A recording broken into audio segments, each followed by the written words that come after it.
जय हिंद जय भारत। मैं रेबल सदानंद पति, बगैर कोई अपैरेटस के मेरे पीछे का वातावरण आप देख सकते हैं। इस वक्त मैं किसान नेता भारतीय किसान यूनियन भानु प्रताप सिंह जो हमारे बीच अस्पताल से रिलीज होकर आए हैं। भानु जी, आपका स्वागत है। लेकिन इस वक्त ना तो मैं अपनी बात करूंगा ना भानु जी की बात करूंगा। इस वक्त मैं बात करूंगा मेरे साथ सेना के और विभिन्न फोर्सेस के तमाम जवानों का। सर सलाम है आप लोगों का, आप लोगों के जज्बे की ओर से।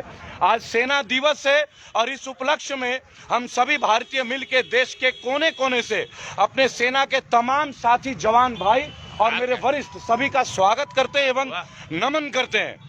भानु जी, आपने आज सेना के साथ ये जो कार्यक्रम रखा, इनको सम्मानित करने का इसके पीछे का क्या लक्ष्य है, आप मुझे बताएं। हमारा आज सेना दिवस है जी, और बिना सेना के जी ये प्रजातंत्र का सपना अधूरा होता है। जी, ये हमारा प्रजातंत्र और लोकतंत्र, जी हमारे बेटे जी जो फौज में अड़े रहते हैं, जी, जो आंतरिक सुरक्षा और वायु सुरक्षा जी की पूरी जिम्मेवारी लेकर जी, जल सेना, थल सेना, वायु सेना, जी, बॉर्डर सिक्योरिटी फोर्स, जी, जितने भी फोर्स भारत के अंदर विराजमान हैं, जवानों के लिए एक नारा आप सब लगाएं।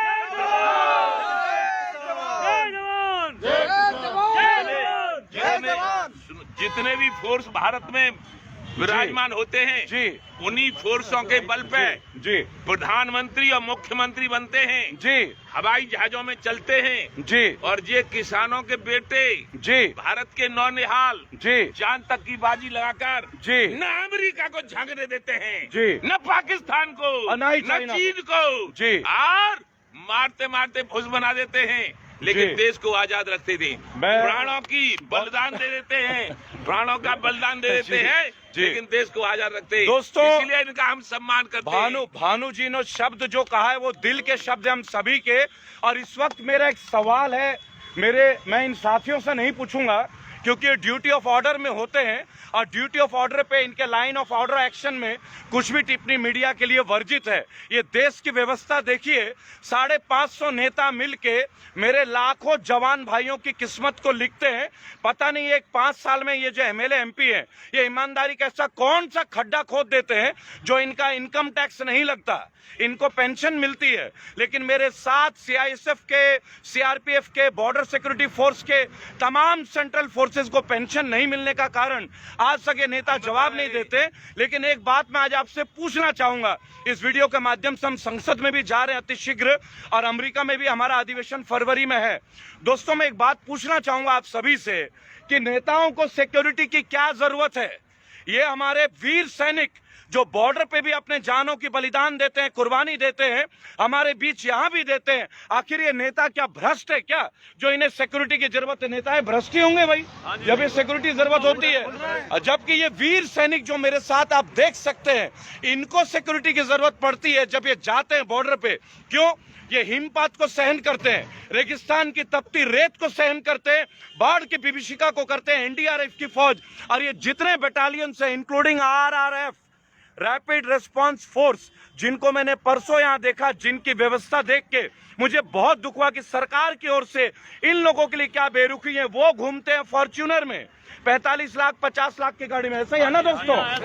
और हमारे वीर फौजी, हमारे वीर पैरामिलिट्री के लोग आज अपने पेंशन के लिए तरसते हैं। लेकिन मैं भानु प्रताप सिंह जी को, जो कि भारतीय किसान यूनियन भानु के राष्ट्रीय अध्यक्ष हैं और अभी अभी अस्पताल से निकले हैं, मैं उनका धन्यवाद दूंगा कि जब जवान और किसान ये दोनों का तालमेल अगर एक हो जाए भानु जी, तो शायद ये नेताओं का गोल मटोल खत्म होगा। क्या कहना है आपका? ऐसा इसीलिए तो भगवान ने, जी, जो विश्व की अदृश्य शक्ति है, जी, उसने हमें बीमार होने के बाद भी, जी, अस्पताल से जो यथार्थ हॉस्पिटल है, जी, उसमें हमारी मरणासन पोजीशन हो गई थी, जी, बहुत सीरियस थे आप। ठीक करके इसलिए भेजा है कि अब हम देश के किसानों का, जी, और देश के जवानों का कल्याण के लिए, जी, सरकारों से युद्ध करेंगे। 3,20,000 रुपया, जी, जिसको हम वोट देते हैं सांसद को, चुनने के बाद उसको अधिकार हो जाता है लेने का, इसीलिए 3,20,000 रुपया तनख्वाह इनकी भी होनी चाहिए। चाहूंगा जवानों के लिए फिर से आप एक नारा अवश्य लगाएं।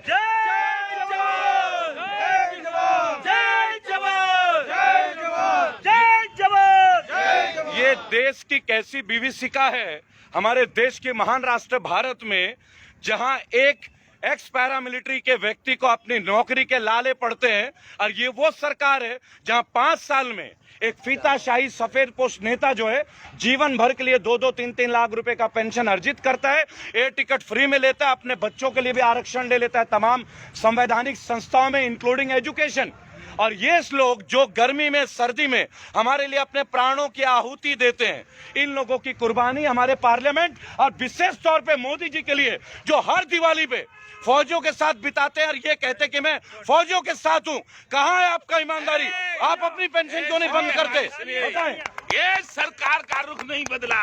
नहीं, मैं एक बात सुनिए जी, बोलिए। सरकार का रुख नहीं बदला जी, तो माननीय नरेंद्र मोदी जी को जी आज वर्तमान केंद्र सरकार को जी मालूम पड़ जाएगा जी अहमियत भारत में किसानों और जवानों की है जी। या तो इनको भागना पड़ेगा छोड़ के जी, या फिर किसानों और जवानों की। नहीं, मेरा एक प्रश्न है भारतीय किसान यूनियन भानु से और उनकी पूरी टीम से मेरा एक प्रश्न है और उत्तर में सामूहिक चाहूंगा कि जब देश के प्रधानमंत्री हर दीपावली को जाके फौजियों के साथ बैठ जाते हैं और वो ये कहते हैं कि मैं फौजियों का हौसला अफजाई कर रहा हूं, तो हौसला अफजाई केवल भाषण से होगा या उनके अंदर भी पेंशन वगैरह की सुविधा देने से होगा? कैसे होगा?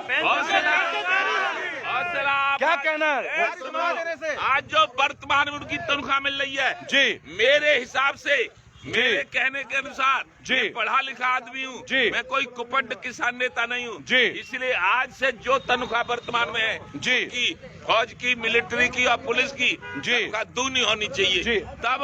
तब लोकतंत्र के अनुरूप वो तनख्वाह हो। नहीं, ये देश का कैसा सिस्टम है भानु जी कि फौजी का बेटा पढ़े सरकारी स्कूल में और नेताओं के बच्चे पढ़े ऑक्सफोर्ड और कैम्ब्रिज में?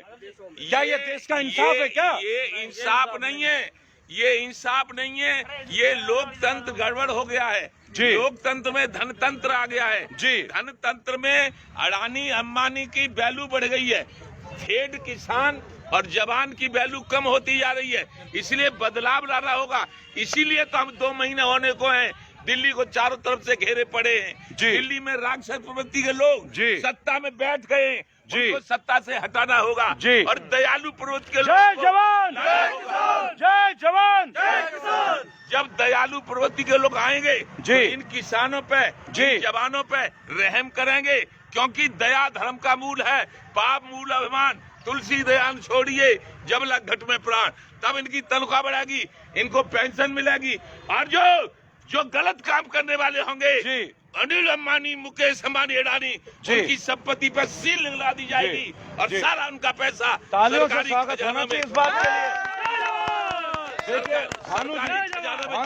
भानु जी, देखिए मैं एक बात बोलूंगा कि देश का एक आर्थिक स्तंभ जो है हमारे व्यापारी भाई भी करते हैं और हमारे उद्योगपति भी करते हैं। मेरी बात सुने, मैं एक बात कहना चाहूंगा भानु प्रताप जी आपसे और पूछना भी चाहूंगा कि देखिए हम उद्योगपतियों से बैर नहीं रखते, असली उद्योगपति तो ये नेता हैं। विभिन्न पॉलिटिकल नेताओं के ही प्राइवेट स्कूल हैं, विभिन्न पॉलिटिकल नेताओं के ही अस्पताल हैं। आप देखिए उत्तर प्रदेश में जो कैबिनेट मिनिस्टर बनाए गए थे डॉक्टर महेश शर्मा, क्या ये उद्योगपति नहीं है? क्या उनके अस्पताल नहीं है कैलाश अस्पताल के नाम से? हमने तो अजब सिंह जी, हम तो यहाँ बीमार हैं तो हमने तो ये सुना है कि फलाने अस्पताल में फलाने नेता का पैसा लगा है, फलाने अस्पताल में फलाने नहीं, मैं तो सीधा नाम लेता हूँ। देखिए मैं फलाना नहीं बोलूंगा भानु जी, मैं बागी हूँ, मैं तो सीधा नाम लूंगा। आप दिल्ली पब्लिक स्कूल को देखिए, वहां भी राजनेताओं का स्कूल है। आप कोई भी फाउंडेशन देख लीजिए वो राजनेताओं का है, आप कोई भी अस्पताल देख लीजिए वो राजनेताओं का है। आप एक बात क्यों नहीं पूछते, कोरोना काल में जब इन्होंने ये बोला था कि कोरोना की कोई दवाई नहीं, अमिताभ बच्चन कहते हैं 2 बूंद अभी आप लेते रहिए जब तक दवाई नहीं ढिलाई नहीं। मेरी बात सुने 1 मिनट, चपराना जी लाइव है हम लोग जी, आप लाइव हैं, 1200 लोग आपको देख रहे हैं, 1500 लोग देख रहे हैं, यहाँ गुपचुप बातें नहीं चलेंगी। मेरी बात सुने, आप भी आइए, आप युवा नेता है, मेरे साथ आइए आप यहाँ पे। सबसे पहले मैं एक बात पूछूंगा आपसे, जब कोरोना काल में कोई दवाई नहीं थी तो बड़े बड़े अस्पतालों में 1.5 लाख, 8-8 लाख, 10 लाख के बिल क्यों थे?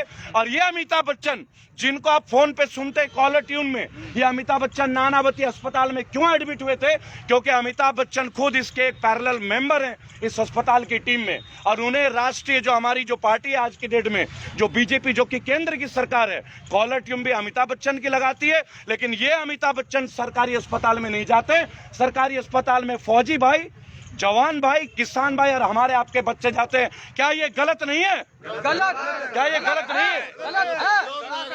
पूर्ण रूपेण भ्रष्टाचार में डूब गया है देश का शासन, पूर्ण रूपेण भ्रष्टाचार में डूबा है। भ्रष्टाचार को उबारने के लिए अब किसानों ने कसम खा ली है। तो सीधी बात करेंगे आपसे, जी, किसान बिल वापस या बिल- संशोधन? किसान बिल वापस, किसान बिल वापस या संशोधन? तो दोस्तों, इस वक्त दिल्ली चिल्ला बॉर्डर, नोएडा बॉर्डर पे हम लोग हैं। भानु प्रताप जी के साथ रेबल फाउंडेशन का समर्थन पूर्णता प्राप्त है, ये हम ऑफिशियली डिक्लेयर कर चुके हैं। और आपको बताना चाहेंगे 23 जनवरी नेताजी सुभाष चंद्र जी के उपलक्ष्य में केंद्र की सरकार एक बहुत बड़ा कार्य करने जा रही है वहां पे। वहां भी यही, जैसे दिल्ली, जैसे गुजरात, अब बंगाल की बारी, तो यहाँ की टीम वहां के किसान आंदोलन के साथ पूर्ण समर्थन आपके राष्ट्रीय युवा के जो अध्यक्ष हैं वीरेंद्र प्रताप जी वहां कनेक्ट कर रहे हैं। क्या आपकी परमिशन है इसके लिए? जय हिंद, जय भारत। सब जगह